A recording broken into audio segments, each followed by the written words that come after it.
Selamat datang di PUS, pesan untuk setiap hati dari Urincan Siahaan.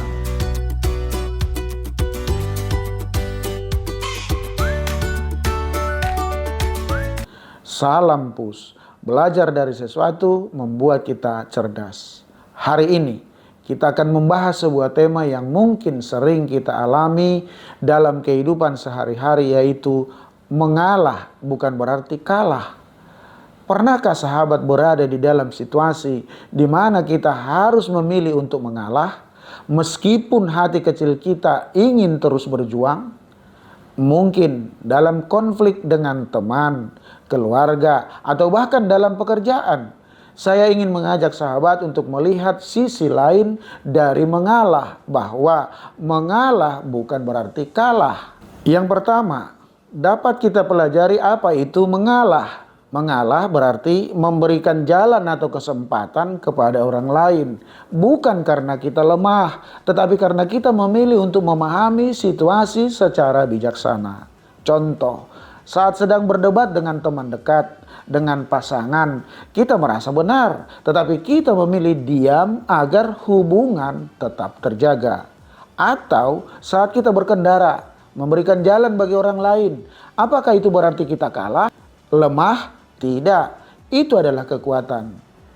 Pesannya, mengalah seringkali bukan tentang menyerah, tetapi tentang memilih pertempuran yang layak diperjuangkan dan menjaga hal yang lebih berharga seperti hubungan dan kedamaian. Pelajaran kedua, kesalahpahaman tentang makna mengalah. Mengalah bukan tanda kekalahan. Banyak orang menganggap mengalah adalah tanda kelemahan. Padahal justru orang yang mampu mengalah memiliki kekuatan besar. Mengapa? Karena mereka memiliki kontrol atas ego mereka sendiri.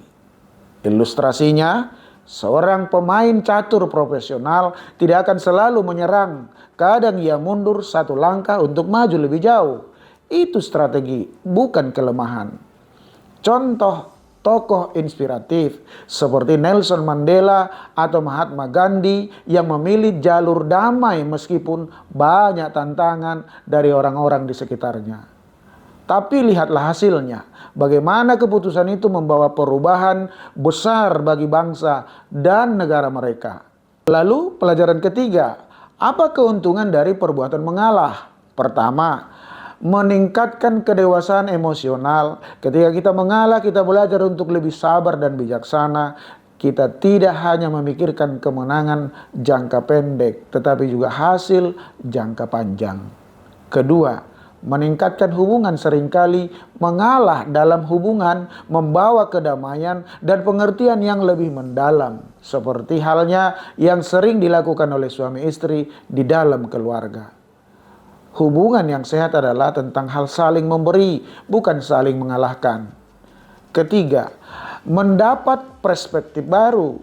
Saat kita mengalah, kita memberikan ruang untuk mendengarkan pandangan orang lain. Dari sini kita bisa belajar hal baru yang mungkin tidak pernah kita pikirkan sebelumnya. Pelajaran terakhir, bagaimana mengalah dengan bijaksana? Pertama, fokuslah pada hal yang lebih besar. Tanyakan pada diri sendiri, apakah konflik ini lebih penting daripada hubungan atau kedamaian hati kita. Kedua, belajar memilih pertempuran. Tidak semua hal perlu diperjuangkan. Pilihlah mana yang benar-benar penting. Ketiga, jangan melupakan harga diri. Mengalah bukan berarti kita membiarkan diri kita diinjak-injak, tetapi berdiri untuk hal yang benar dengan cara yang damai.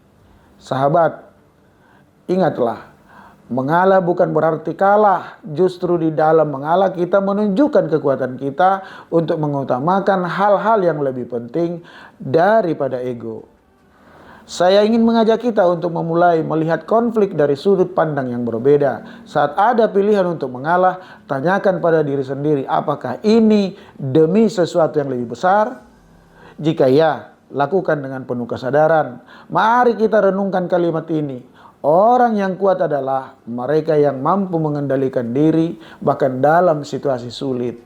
Mengalah bukan kekalahan, melainkan kemenangan atas ego kita. Pesan untuk setiap hati hari ini, Mengalah bukan berarti kalah, tetapi menang dan mengalami kedamaian.